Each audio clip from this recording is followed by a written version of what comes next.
Hai friends, गासैबो welcome production YouTube चेनेलसिम बरायबाय। दिनै नोंथांमोननि गेजेराव लानानै फैदों आङो गोबां सान लकडाउननि जाहोनाव फरायसालिफोरा बन्द जानानै दं। फरायसालि स्कुल आरो कलेजेसफोरा बन्द जानानै दं। नाथाय नोंथांमोना मोनसे बाथ्राखौ हयতো मिथिदों जानांगौ, थेवब्लाबो आं बुंनो नागिरदों। जिहेतु लकडाउननि थाखाय नैबे मार्चनिफ्राय एप्रिल आरो मार्च दाना बन्द जानो थांगासिनो दं फरायसालिफोरा। बेनिखायनो सरकारा मोनसे पलिसि बाहायदों। नैबे मार्चनि जि बन्द थांबाय आरो मेआव जि बन्द जागासिनो दं, दिनै 14 तारिख। स' मेनि बन्दखौ लकडाउननि थाखाय जि बन्द होनाय जाबाय, बै बन्दखौनो गरम बन्द खालामखासिगोन।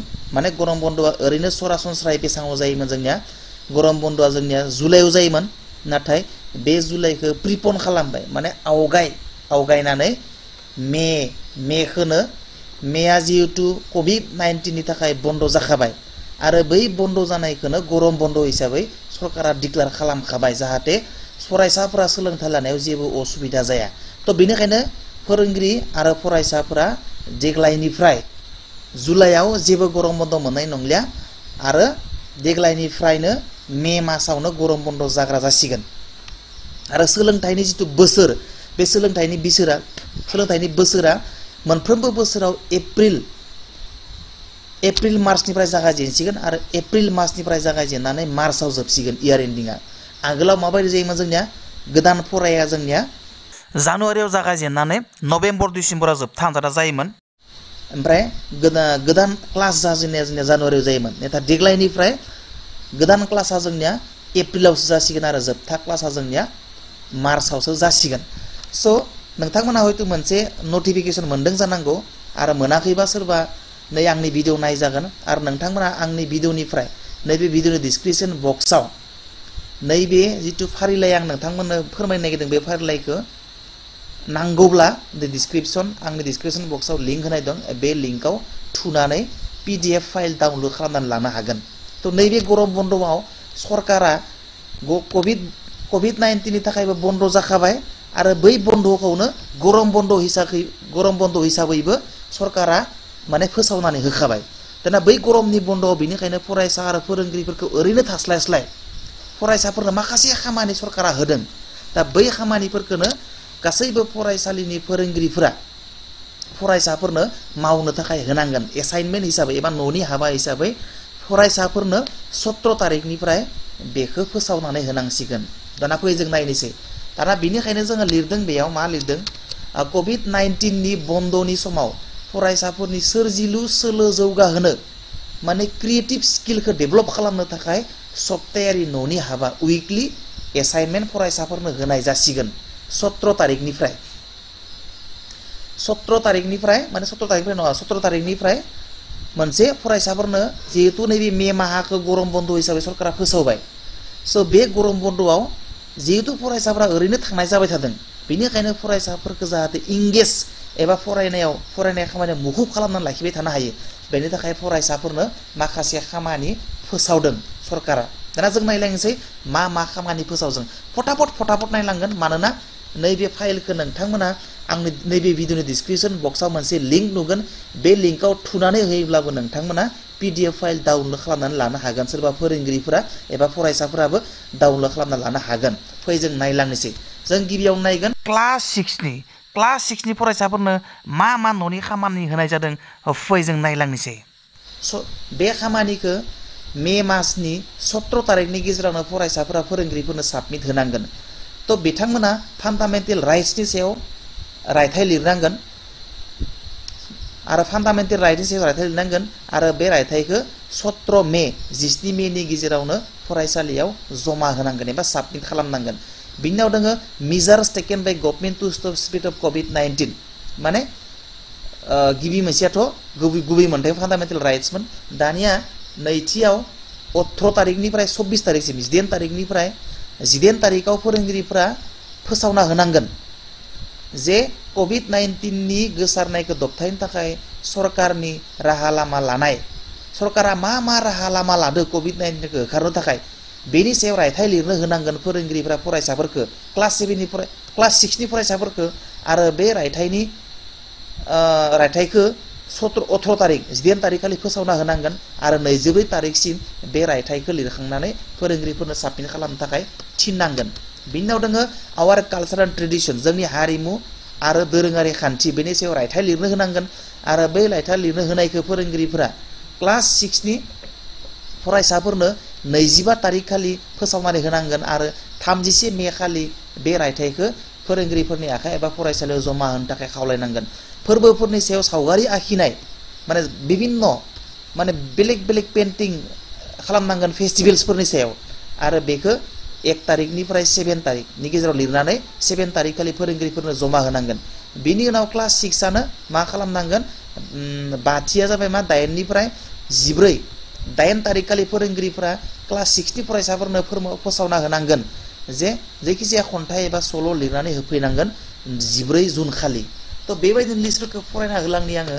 दानिया जोङो फैलायनोसै क्लास 7 क्लास 7 नो मा मा खामानि होनाय जादों बे गरम बन्दनि समाव 17 तारिखनि गेजेराव क्लास 7 नि फरायसाफोरा रायथाइ लिरनानै फोरोंगिरिफोरनो जमा होनांगोन।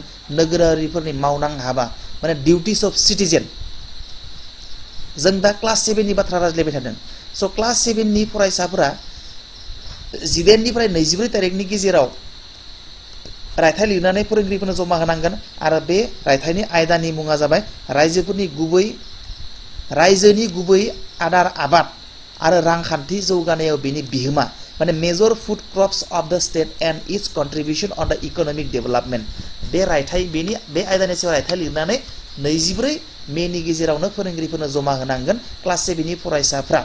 बेनि उनाव 25 निफ्राय 31 अक्ट'नि गेजेराव क्लास 6 नि फरायसाफोरा रायथाइ लिरनांगोन आरो जमा होनांगोन फोरोंगिरिफोरनो। बे रायथाइनि आयदानि मुङा जाबाय मोब्लिबारि सोलोंथाइ आरो बेनि सुबिदा आरो असुबिदाफोरा मा बेनि सायाव रायथाइ लिरनांगोन।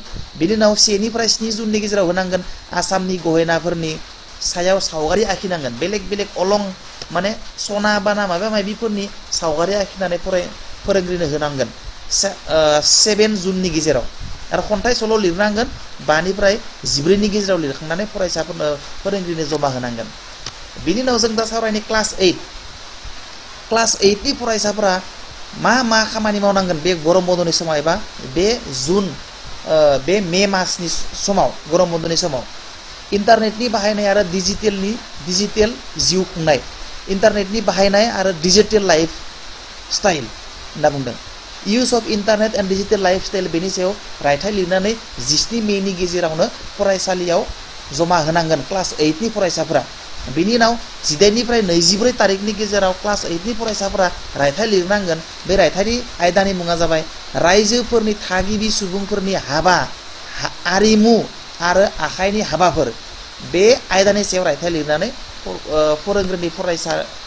फरायसालिनि फोरोंगिरिफोरनो जमा होनांगोन। बिनि उनाव 25 निफ्राय 31 मार्चनि गेजेराव क्लास 8 नि फरायसाफोरा रायथाइ लिरनांगोन आरो जमा होनांगोन आरो बे रायथाइनि मुङा जाबाय लकडाउननि उनाव नोंसोरनि फरायसालियाव खुंजानो गोनां हाबाफारि एबा खामानिफोरनि सायाव मोनसे थांखि एबा लिरसुंथाइ थियारि खालामनाय एबा माने prepare a plan on activities to be conducted in your school after lockdown. बिनि उनाव क्लास 8 नि फरायसाया 1 जुननिफ्राय 7 जुननि गेजेराव होनांगोन गामियारि समायना नुथायनि सायाव सावगारि आखिनानै फरायसालिनि फोरोंगिरिनो साबमिट होनांगोन। बिनि उनाव 8 जुननिफ्राय 14 जुननि गेजेराव क्लास 8 नि फरायसाफ्रा लिरनांगोन खन्थाइ एबा रायथाइ आरो 14 जुन खालि फोरोंगिरिफोरनो साबमिट होनांगोन। जों दाना थांसै हाई स्कुलनि माने क्लास 9 आरो क्लास 10 नि क्लास 9 नि स्टुडेन्टफोरा 17 मेनि गेजेराव रायथाइ लिरनानै फरायसालियाव साबमिट होनांगोन आरो बे रायथाइनि मुङा जागोन COVID-19 and its impact on ecological balance माने COVID-19 नि गोहोम माने सोरथाथाय बिखान्थिनि समानथिनि सायाव COVID-19 आ बोरैहाय गोहोम खोख्लैदों बेनि सायाव रायथाइ लिरनानै 17 मेनि गेजेरावनो फरायसालिनि फोरोंगिरिफोरनो जमा होनांगोन। बिनि उनाव क्लास 9 नि फरायसायानो 18 निफ्राय 24 मेनि गेजेराव रायथाइ लिरना फोरोंगिरिफोरनो जमा होनांगोन आरो रायथाइनि मुङा जाबाय कन्जुमार राइट एवारनेस बिनि उनाव 25 आरो 36 मेनि गेजेराव क्लास 9 नि फरायसा दहाय ओरैनो बुंलांदों खोमा आङो 9 नि नैबे जों जा 9 नि बाथ्रा रायज्लायबाय थादों 9 नि फरायसाफोरा गभार्नेन्स एन्ड कन्स्टिटिउशनेल डेभेलपमेन्टनि सायाव मोजां खुंथाय आरो संबिजिरारि जौगानायनि सायाव रायथाइ लिरनानै फरायसालियाव साबमिट होनांगोन 31 मार्चनि गेजेराव बिनि उनाव होनांगोन 7 मार्चनि गेजेराव 7 जुननि गेजेराव 7 जुननि गेजेराव रायथाइ लिरनानै फरायसालियाव साबमिट होनांगोन आरो बै रायथाइनि आयदानि मुङा जाबाय कनजारभेशन अफ बाय'डाइभारसिटिनि सायाव रायथाइ लिरनानै फोरोंगिरिफोरनो जमा होनांगोन 7 जुननि गेजेराव बिनि उनाव क्लास 9 नि फरायसाफोरानो खन्थाइ आरो रायथाइ लिरनानै फरायसालियाव जमा होनांगोन 14 जुननि गेजेराव दाना जोङो क्लास 9 नि सोमोन्दै सावरायनि क्लास 9 नो बे गरम बन्दनि समाव एबा बे मे मास एबा लकडाउननि समाव मा खामानि होनाय जादों बेनि सोमोन्दै जों सावरायनि 17 मेनि गेजेराव क्लास 10 नि फरायसाफोरा रायथाइ लिरनानै फरायसालियाव साबमिशन खालामनांगोन आरो बै रायथाइनि मुङा जागोन influence of COVID-19 on social economic development माने समाज रांखान्थियारि जौगानायाव COVID-19 नि माबायदि गोहोम खोख्लैदों बेनि सायाव रायथाइ लिरनानै फरायसालियाव क्लास 10 नि फरायसाफोरा 17 मेनि गेजेरावनो साबमिट होनांगोन बिनि उनाव 19 निफ्राय 24 मेनि गेजेराव क्लास 10 नि फरायसाफोरा रायथाइ लिरनानै फरायसालियाव जमा होनांगोन गुड्स एन्ड सार्भिसेस टेक्स माने जायखौ जों GST होनना बुङो बे GST नि मिनिं आरो बे GST नि इम्पर्टेन्सआ मा बेनि सायाव रायथाइ लिरनानै फरायसालियाव साबमिट होनांगोन क्लास 10 नि फरायसाफ्रा 24 मेनि गेजेराव बिनि उनाव 25 निफ्राय 36 मेनि गेजेराव